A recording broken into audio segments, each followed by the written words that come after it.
Thank you, Mr. Chairman, and thank you to the witnesses.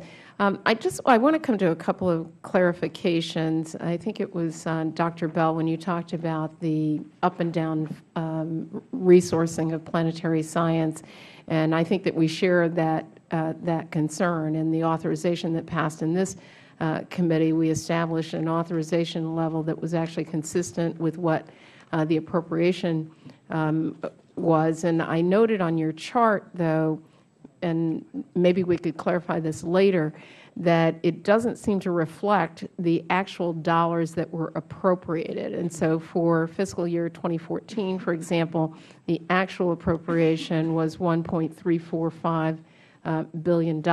And I recognize that that is not what it had been at its peak, but it's one, higher than what the President's request was, but also reflects the notion that this committee, I think, is trying to get back to some more consistent funding levels and a balanced mission approach to planetary science. And so maybe we could talk offline about your numbers and our numbers too. Absolutely, be happy to do that.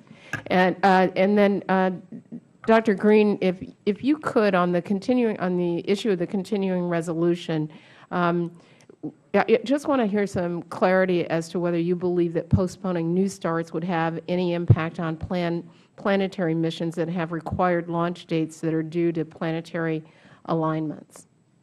Yeah, our current plan is indeed to release the next discovery announcement.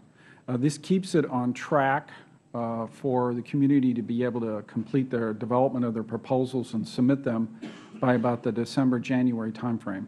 We then go through an evaluation period with announcement later in that fiscal year.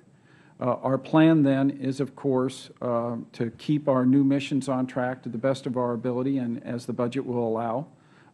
Throughout this particular fiscal year, there is no need for a large influx of money for the discovery program because we're primarily going through receiving proposals and going through the appropriate for the next fiscal year or the current fiscal year?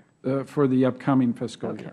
Yeah. Because we'll be going through proposal evaluation and then selection. And so if a continuing resolution goes through December, you still are on track at least through the beginning Correct. of the year. That would with be the the missions point. that are afoot, and then you would wait to see what the actual appropriation is beyond the continuing resolution. Indeed. Thank you very much. I want to go to the questions that Professor Gabrynowicz mentioned, and do you believe, given the things that you've outlined, the gaps that you've outlined in terms of our confluence of international law and domestic law and policy and relationships, that it is premature to proceed with the Asteroids Act at this point?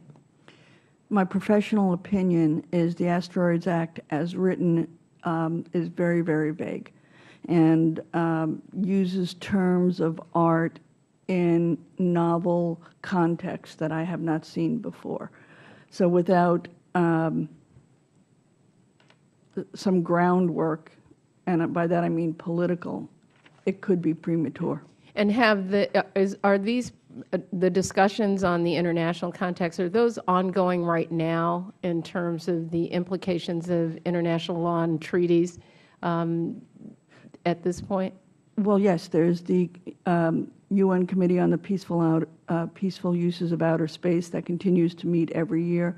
There's a counterpart in Geneva, the name of which is escaping me right now.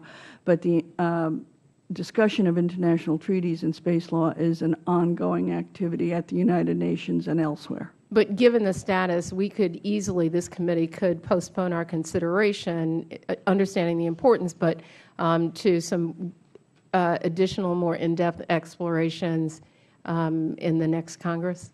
Well, with all due respect, I don't know the activities that brought it to the committee today. So I don't know what's going on behind it. I don't know the urgencies or not. Strictly reading the text and based on legal knowledge, it definitely needs work. So we need to fill in some holes. Thank you very much, and thank you to the witnesses.